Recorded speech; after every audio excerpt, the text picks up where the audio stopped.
Welcome. Come on in. No, you're not late at all. Yes, I know our session was scheduled to begin 30 minutes ago, but remember, these are your sessions. We start when you're ready. Yes, that's right. The van outside is mine. I'm leaving town after our session today. We talked about this. Well, I'm certainly glad that you feel like I've been a big help so far, and that you look forward to our sessions. But just because this will be my last session as your psychiatrist, doesn't mean you have a bleak future. You don't have to be afraid of what's to come. Don't worry about that now. Let's stay focused on the here and now, shall we? Excellent. Your positive attitude has always been a confirmation to me that your outlook is bright. And I hope that you see it that way too. I think you're going to like where our session takes you today. So please, get comfortable as before, relax, and we'll get started. Are you ready to begin? I thought it would be a good idea to review a few things from our earlier sessions first.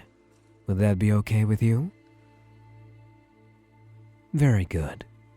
Even before our first session, when you discussed the need for an appointment with me, you advised me that you have a deep, pervasive sadness, almost a hollow feeling as you explained it, due to an intense loneliness compounded by a fear that you were never going to be seen as worthy by anyone's love or affection. Yes, that's right. You also were afraid to approach anybody yourself, which added to your feelings that you were going to remain alone for all of your life. You expressed your desire for just one person to notice you, to need you, to love you. Yes, that's right. So first, we begin with a temperament study that revealed, among other things, that you possess an inherent feeling of worthlessness. At one point in our first session, you told me plainly that you felt you didn't deserve to be speaking with someone as beautiful and wonderful as me, much less be receiving free therapy. Yes, I know you didn't exactly say those words, but it was certainly this feeling of worthiness within you that was coming out. It also revealed that, although you always want your input valued, you are much more comfortable with someone else making all the major decisions in your life. You very much wanted to be told what to do by someone you trust, to have your best interests at heart, which leads to the problem that, because of your feelings of worthlessness, you feel you'll never find someone who truly cares about you and desires your best interests. Additionally, you are highly intelligent as well as extremely analytical. You naturally study everything that interests you in great detail. This compounds your feelings of worthlessness because you vividly understand all the areas where you have failed, as well as all your limitations, which makes you feel that your conclusion that you are worthless is justified.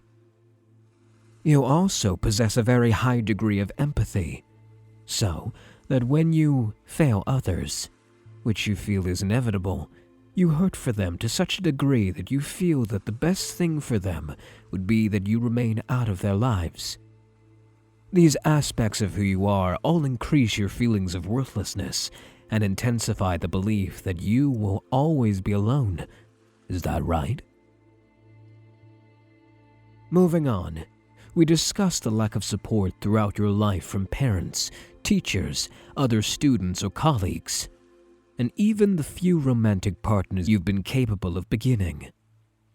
Some of those relationships were self-sabotaged by your fears, causing you to run and hide. Some of those relationships were doomed from the start due to the other person being an abusive individual who sought to take advantage of you.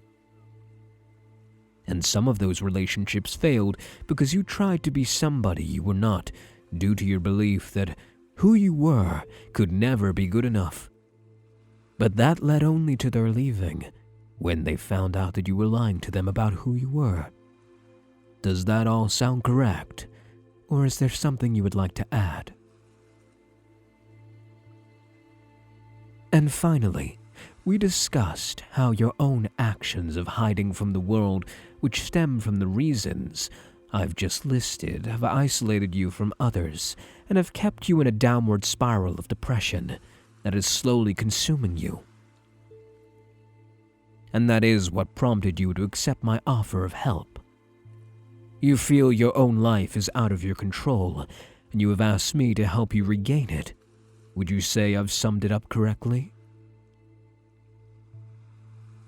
Well, I believe I've created a treatment plan that will give you a true sense of worth and understanding just how valuable you really are, offer you a supportive, nurturing environment, protect you from those who wish to take advantage of you, and place control of your life in a positive place where it needs to be. Does that sound like something you desire? Very good. Then, if you're ready, we'll begin. Now, to start, I want you to place your hands behind your back. Yes, this is part of the treatment, so make sure you're comfortable. This isn't intended to hurt you, just to keep you secure. I'm going to first tie your hands in place. Like so. Does that feel okay? Are you comfortable? Good. Then, I'm going to place another rope around your feet, securing them as well. Another rope around your legs to hold them fast and make sure you feel secure. That's not too tight? And finally, I'm going to place a gag over your mouth so you won't be able to speak. From now on, I want you to nod slowly and clearly when instructed. Up and down for yes, side to side for no. Do you understand? Very good. Now, what I've done is effectively taking control of your own life out of your hands, and I'm now responsible for your well-being. You understand? Good, darling. Do you like it when I call you that? Very well. Then I shall continue to use it, because that's exactly what you need to know. I do believe that you are a good darling. You are highly valued.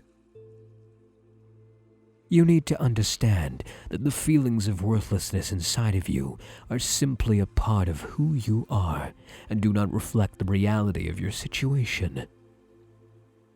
It's normal for someone of your temperament to feel this way, and it's not wrong. For the rest of your life, no matter how you grow and no matter what you learn in order to overcome those feelings, they'll always be there under the surface. But the fact that those feelings exist doesn't make you bad. It just means that you need someone dearly important to you, such as myself, to reinforce just how special and worthwhile and loved you are. Feeling worthless doesn't make you worthless. You're a good darling.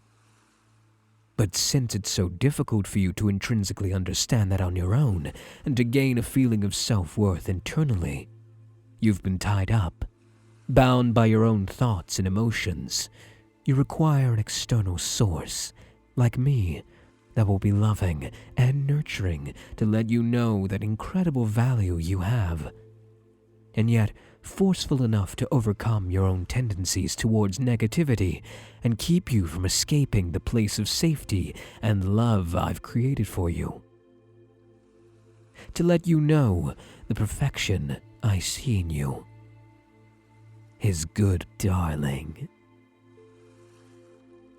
And you need that forceful yet loving reinforcement to be backed up by actions that will show you how loved you are and prove that my words aren't hollow.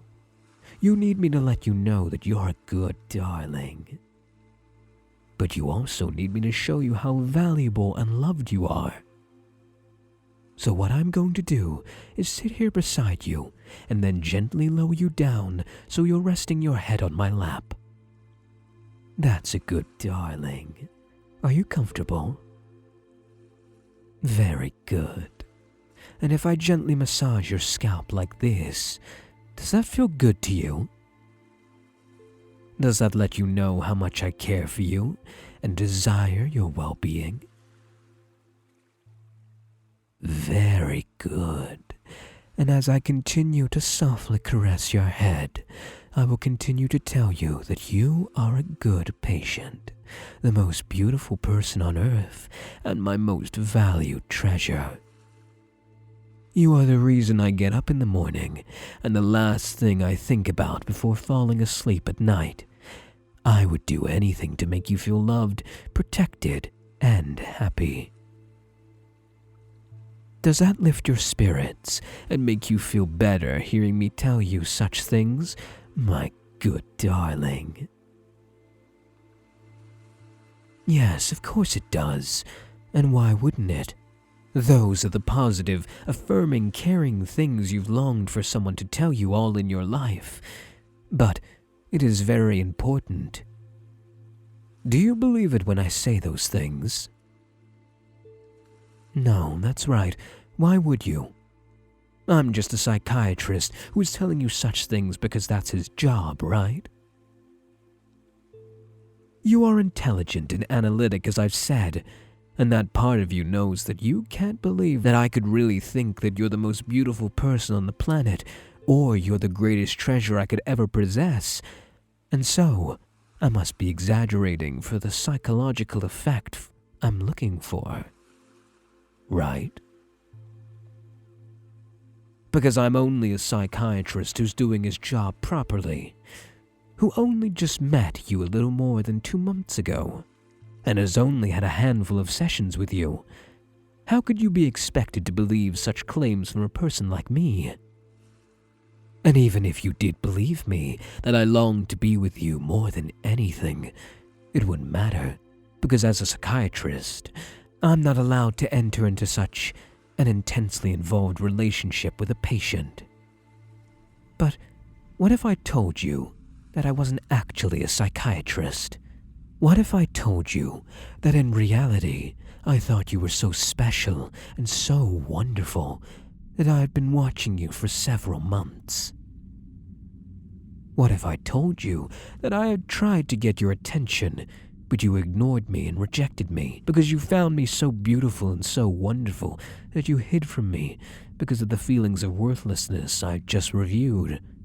And so, because of that, what if I told you that I changed my hair and appearance so you wouldn't recognize me, and set all this up in order for you to get here with me, because I had such intensely strong feelings for you, and that I even loved you with all my heart?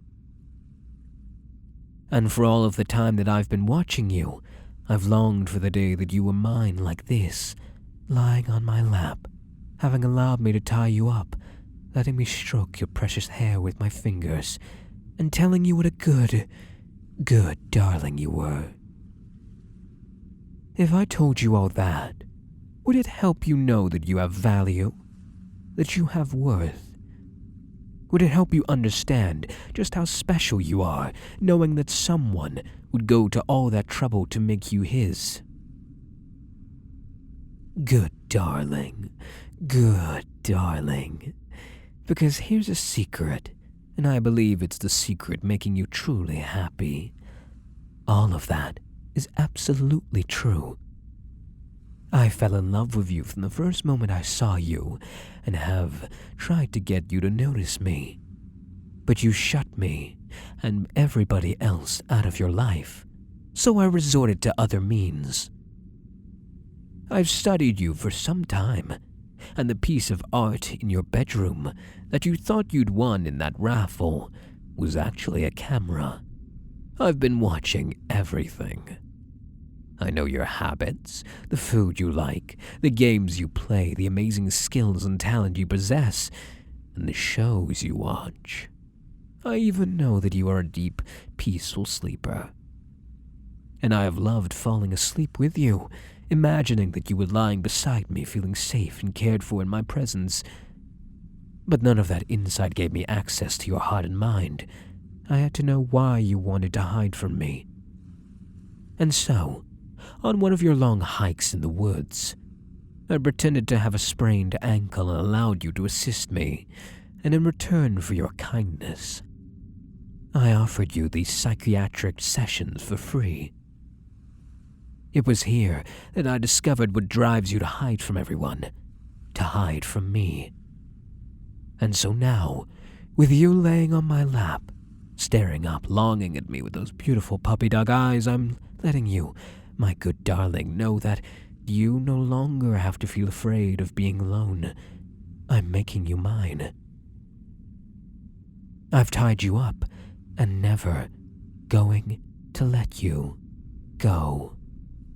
I really am moving away as soon as we've finished here, and I'm taking you with me to be loved and adored for the rest of your days. And I can see in your eyes that there is no fright in you, my good, good darling. In fact, I can see the relief and the joy that tells me this is exactly what you were looking for. What you were longing for, even but dared not dream was possible. I told you that my treatment plan will give you a true sense of how much you're worth and understand just how valuable you are. I told you that my treatment plan will offer you a supportive, nurturing environment, protect you from those who wish to take advantage of you, and place control on your life in a positive place where it needs to be. And then I asked if that was something you desire, and you responded that it was. Now your desires have come true. Control of your life is now where it needs to be to make you truly happy, within my loving arms. Now that I've tied you up and embraced you, and I'm caressing your face lovingly, and I've let you know what I intend to do with you, and you will always have that one person you desire to notice you, to need you, to love you. Is that something you desire? Good, darling.